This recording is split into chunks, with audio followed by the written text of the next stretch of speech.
For hundreds of years, the circus has delighted audiences of all ages. Well, now a new documentary takes you behind the scenes of the Big Top Circus, reveals the sights and sounds as well as stories of the world-renowned Big Apple Circus.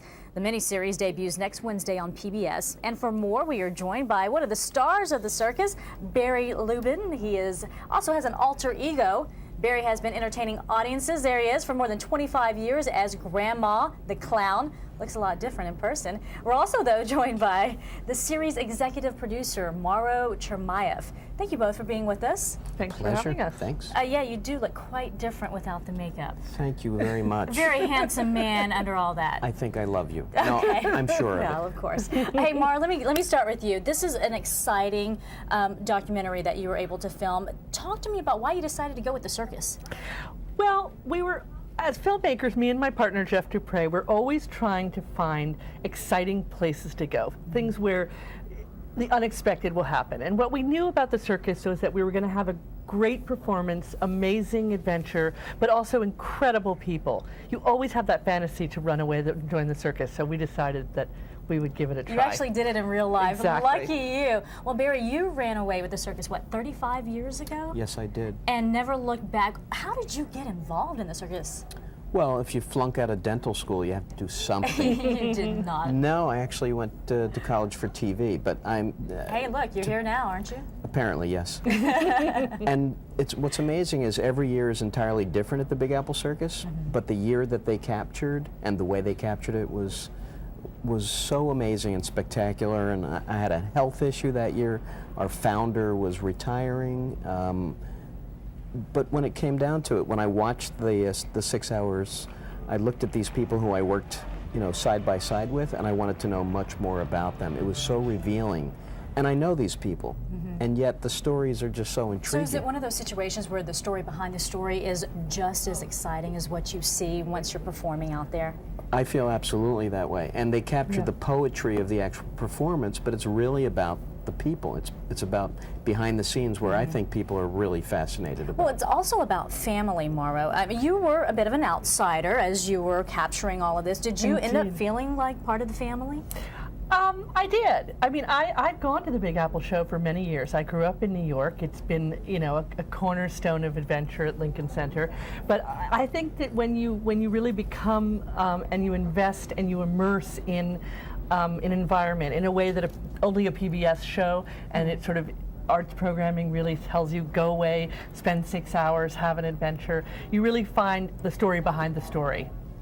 And that was very exciting. I'm sure it was. And Barry, I mean, you live it. How much of a family is it truly of all the people who work within the circus? It really is a family. You're having this amazing shared experience of not only performing, but putting on the show, putting up the tent.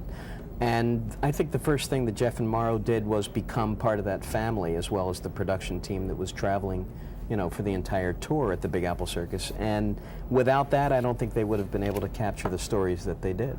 It's true. You really have to spend a lot of time with people and earn their trust and sort of really understand what they are on the surface, but then all the incredible things that are going on behind the scenes. Right. And that was very much a part of this series. It's about the show, but it's really about the show behind the show and all the people that make it possible. And what's fascinating to me too are the children that are involved. I mean, this is a generational thing. I mean, their parents did it, their siblings are doing it, and now they're doing it as well. I mean, once it's in your blood, does it just stay there? Well, that's what they say. It's like sawdust in the blood. But it was very much, there are incredible families in Big Apple, like the Walenda family. Alita Walenda is in our series. I mean, everyone knows about the flying Walendas. But there are incredible stories in our series about people whose families have been in circus for 7, 8 generations.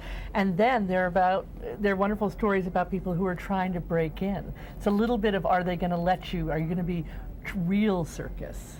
And you're not actually real circus. I've been in the business 35 years, and I still think I'm an outsider looking in at this incredible world. Why is which that? I think when I watched the series, I just went, this is such a cool thing that I'm a part of. It gave me a new perspective on my own career, really. Kind of made you proud, I'm sure. Oh, very proud, absolutely. Yeah.